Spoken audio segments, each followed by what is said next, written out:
IOC के president mister Thomas Bach, IOC के सम्मानित सदस्य, सभी इंटरनेशनल स्पोर्ट्स फेडरेशंस, भारत के नेशनल फेडरेशंस के सभी रिप्रेजेंटेटिव्स, देवी और सज्जनों, 140 करोड़ भारतीयों की तरफ से आप सभी का इस विशेष आयोजन में मैं स्वागत करता हूं, अभिनंदन करता हूं। इंटरनेशनल ओलंपिक एसोसिएशन का ये 141वां सेशन भारत में होना बहुत ही खास है। 40 साल बाद भारत में आईओसी का सेशन होना हमारे लिए बहुत गौरव की बात है। फ्रेंड्स, अब से कुछ मिनट पहले ही भारत ने अहमदाबाद में दुनिया के सबसे बड़े स्टेडियम में बहुत ही शानदार जीत दर्ज की है। मैं टीम भारत को, सभी भारतवासियों को इस ऐतिहासिक जीत की बधाई देता हूं।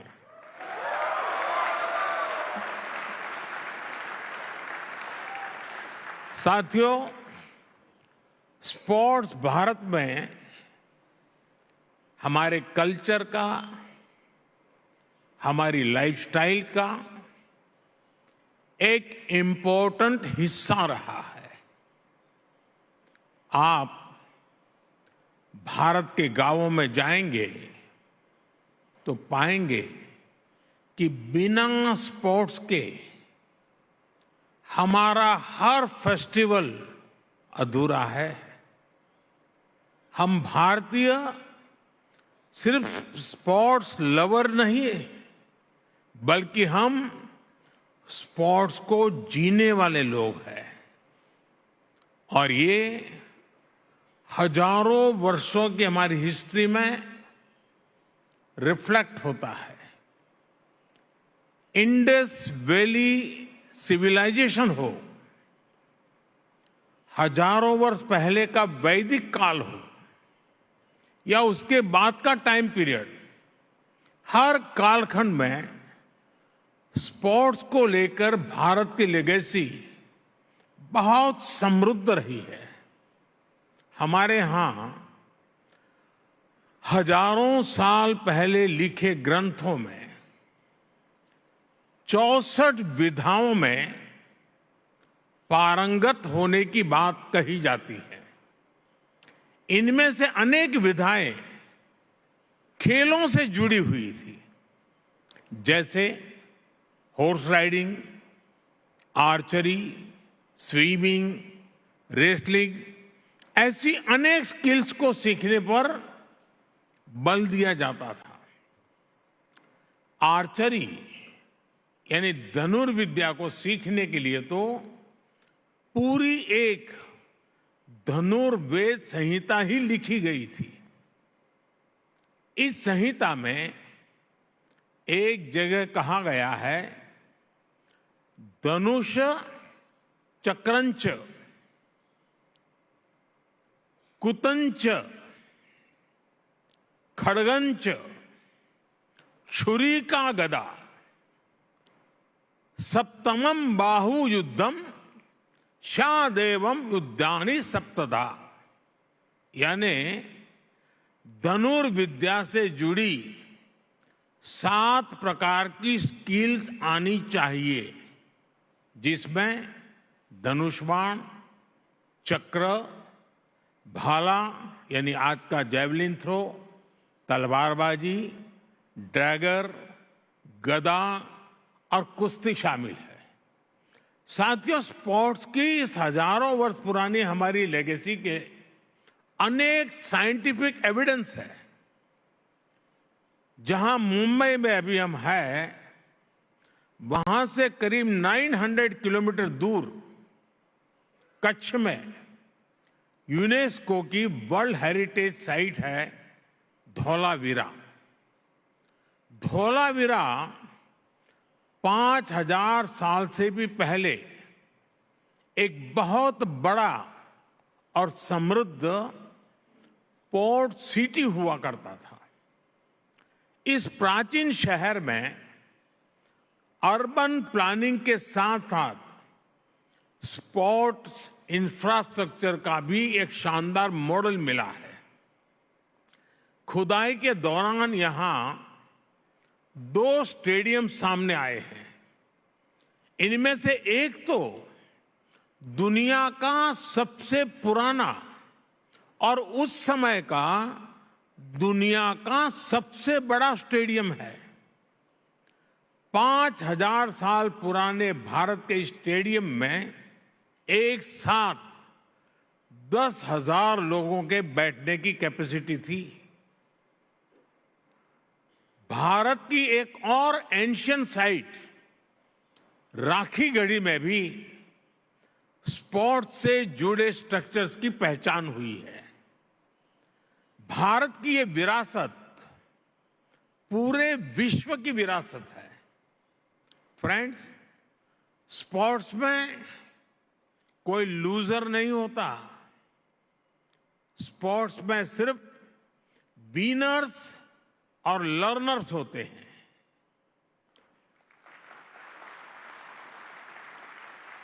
स्पोर्ट्स की लैंग्वेज यूनिवर्सल है, स्पिरिट यूनिवर्सल है। स्पोर्ट्स सिर्फ कंपटीशन नहीं है। स्पोर्ट्स ह्यूमैनिटी को अपने विस्तार का अवसर देता है। रिकॉर्ड्स कोई भी तोड़े, पूरी दुनिया उसका स्वागत करती है। स्पोर्ट्स हमारे वसुधैव कुटुंबकम यानी one earth, one family, one future के भाव को भी सशक्त करता है। इसलिए हमारी सरकार हर स्तर पर खेल को बढ़ावा देने के लिए पूरी प्रतिबद्धता से काम कर रही है। खेलो India university games, Khelo India youth games, Khelo India winter games, member of parliament sports competition और जल्द आयोजित होने वाले खेलो इंडिया पैरा गेम्स इसके उदाहरण हैं। हम भारत में खेलों के विकास के लिए इंक्लूसिविटी और डाइवर्सिटी पर भी लगातार फोकस कर रहे हैं। फ्रेंड्स, स्पोर्ट्स को लेकर भारत के इसी फोकस के कारण आज भारत इंटरनेशनल इवेंट्स में शानदार प्रदर्शन कर रहा है। पिछले ओलंपिक्स में कई भारतीय एथलीट्स ने बेहतरीन प्रदर्शन किया। हाल में संपन्न हुए एशियन गेम्स में भारत ने हिस्टोरिकल परफॉर्मेंस दी है। उससे पहले हुए वर्ल्ड यूनिवर्सिटी गेम्स में भी हमारे यंग एथलीट ने नए रिकॉर्ड बनाए हैं।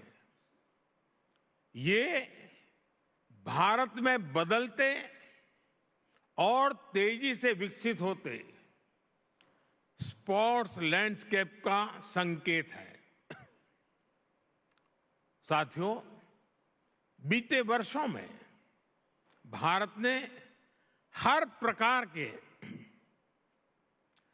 ग्लोबल स्पोर्ट्स टूर्नामेंट ऑर्गेनाइज करने के अपने सामर्थ्य को साबित किया है। हमने हाल ही में चेस ओलंपियाड का आयोजन किया, जिसमें विश्व के 186 देश शामिल हुए। हमने football under 17 women's world cup, men's hockey world cup, women's world boxing championship और शूटिंग वर्ल्ड कप की भी मेजबानी की। भारत हर वर्ष दुनिया की सबसे बड़ी क्रिकेट लीग में से एक का भी आयोजन करता है। इस समय भारत में क्रिकेट वर्ल्ड कप भी चल रहा है। उत्साह के इस माहौल में सभी लोग ये सुनकर भी खुश हैं कि आईओसी के एग्जीक्यूटिव बोर्ड ने क्रिकेट को ओलंपिक्स में शामिल करने की सिफारिश की है। हमें उम्मीद है इस बारे में जल्द ही हमें कोई पॉजिटिव न्यूज सुनने को मिलेगा। साथियों, ग्लोबल इवेंट्स का आयोजन हमारे लिए दुनिया भर के देशों के स्वागत का मौका होता है। तेजी से बढ़ती इकोनॉमी और अपने वेल डेवलप्ड इंफ्रास्ट्रक्चर के कारण बड़े ग्लोबल इवेंट्स के लिए भारत तैयार है। ये दुनिया ने भारत की G20 प्रेसिडेंसी के दौरान भी देखा है। देश भर के 60 से अधिक शहरों में हमने इवेंट्स ऑर्गेनाइज किए हैं। ये लॉजिस्टिक्स से लेकर हर प्रकार की हमारी ऑर्गेनाइजिंग कैपेसिटी का प्रमाण है। इसलिए आज मैं आप सबके सामने 140 करोड़ भारतवासियों की भावना जरूर रखना चाहूंगा। भारत अपनी धरती पर ओलंपिक्स का आयोजन करने के लिए बहुत उत्साहित है।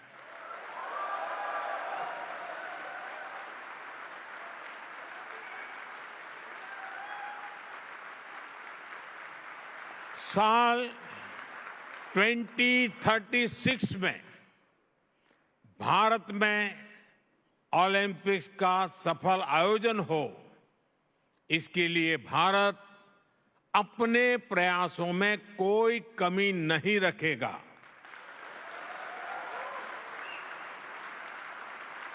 ये 140 करोड़ भारतीयों का बरसों पुराना सपना है, उनकी आकांक्षा है। इस सपने को अब हम आप सबके सहयोग से पूरा करना चाहते हैं और 2036 ओलंपिक से भी पहले भारत साल 2029 में होने जा रहे यूथ ओलंपिक्स की मेजबानी करने को भी इच्छुक है।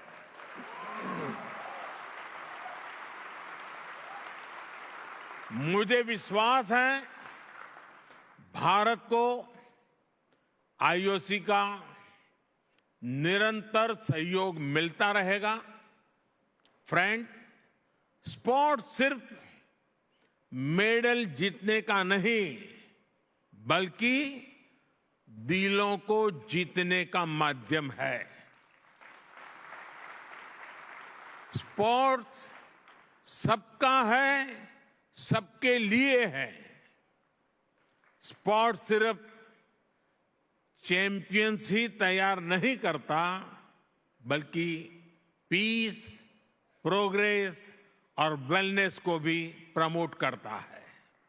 इसलिए स्पोर्ट्स दुनिया को जोड़ने का एक और सशक्त माध्यम है। मैं ओलंपिक्स के मोटो को फिर आपके सामने दोहराऊंगा, faster, higher, stronger together. IOC के 141वें सेशन में आए सभी अतिथियों का, अध्यक्ष थॉमस बाक का और सभी डेलीगेट्स का मैं फिर से हृदय से धन्यवाद करता हूं। आने वाले कुछ घंटों में आपको अनेक महत्वपूर्ण फैसले लेने हैं। I now declare this session open.